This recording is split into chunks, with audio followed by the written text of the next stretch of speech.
Bienvenue! Aujourd'hui, on va parler d'un roman qui n'est pas un simple thriller. C'est un acte de témoignage, un véritable réquisitoire littéraire.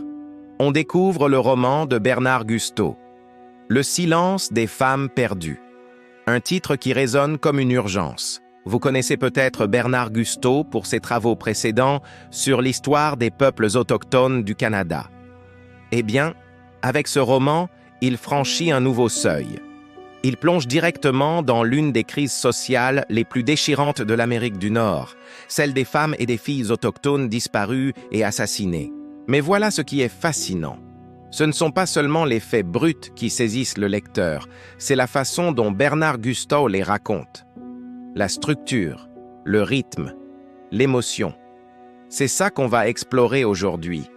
Commençons par comprendre ce qui rend Bernard Gusteau unique. Il y a chez lui une fusion particulière entre la rigueur historique et la fiction romanesque. Ce n'est jamais juste un décor, c'est un fondement. Avec Le silence des femmes perdues, ce choix devient une véritable obligation morale. Le sujet ne souffre aucune superficialité. L'auteur ne romanise pas l'horreur. Il l'expose, il l'étaye de faits précis. Regardez comment il construit son univers. La Saskatchewan, le ruisseau Maple, des lieux isolés, éloignés. Ce n'est jamais du pittoresque. C'est intentionnel. Ces détails géographiques confèrent au récit une véracité qui dépasse l'imaginaire. Et puis il y a la prairie elle-même. Cette vaste étendue, ce ciel clair, l'air sec et frais. Le paysage devient presque un personnage, un témoin silencieux et indifférent aux actes les plus sombres. La géographie renforce ici le sentiment d'isolement et d'impunité qui entoure ces crimes. Comprenez bien, Bernard Gusteau utilise le lieu comme une preuve. C'est dans ces zones de transition que le silence peut régner en maître. Il y a une cohérence profonde dans l'œuvre de Gusteau. Un de ses romans déconstruisait le traumatisme des pensionnats et la spoliation des craies. Avec ce roman-là, il trace une ligne directe vers les conséquences contemporaines. Le fil narratif n'est pas une simple enquête, c'est une investigation sociale. Et c'est là que l'émotion se décuple. Vous ne trembleriez pas seulement pour le destin des personnages. Vous êtes confronté à une réalité. Des milliers de femmes, des milliers d'histoires comme celle-ci ont réellement connu ce sort. L'histoire d'Asha n'est pas fictive par ses conséquences. C'est ça la puissance argumentative du roman. Gusteau nous force à reconnaître la récurrence, la banalisation de ces tragédies. Maintenant, entrons dans les rouages de la machine littéraire. C'est la structure narrative qui est le véritable coup de maître ici. Remarquez comment le roman est découpé. Des chapitres datés, septembre 2014, décembre 2014, janvier 2015. Ce n'est pas de la paresse narrative, c'est une architecture délibérée. Elle refuse la gratification immédiate du thriller classique.